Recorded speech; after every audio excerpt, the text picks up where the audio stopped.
Hello everyone, আমি আবারও চলে আসছি আবরাস প্রোকিওটর পেজ থেকে নতুন একটি ভিডিও নিয়ে।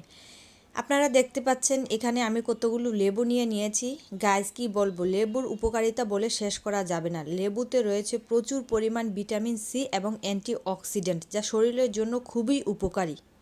আমরা অনেক সময় বাজার থেকে অনেকগুলো লেবু নিয়ে আসি, যা লেবু অনেক দিন ফ্রিজে থাকতে থাকতে অযথাই নষ্ট হয়ে যায়। তাই লেবু অযথা নষ্ট না করে এভাবে আপনারাও সংরক্ষণ করে রাখতে পারেন।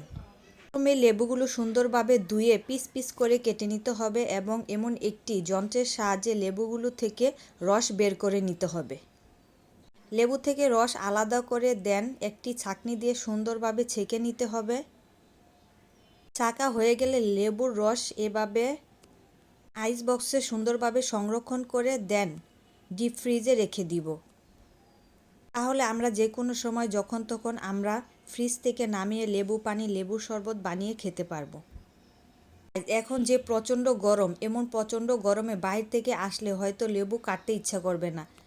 তাই এভাবে যদি আপনারা লেবুর রসটা সংরক্ষণ করে রাখেন, তাহলে যখন তখন আপনারা লেবুর শরবত এবং লেবু পানি বানিয়ে খেতে পারবেন। সাথে একটু বিট লবণ বা সাধারণ লবণ দিলে মন্দ হয় না। এই যে দেখুন, আমার শরবত রেডি। আর লেবুর উপকারিতা বলে তো শেষ করা যাবে না। ভিডিওটা কেমন লাগলো অবশ্যই জানাবেন। আল্লাহ হাফেজ।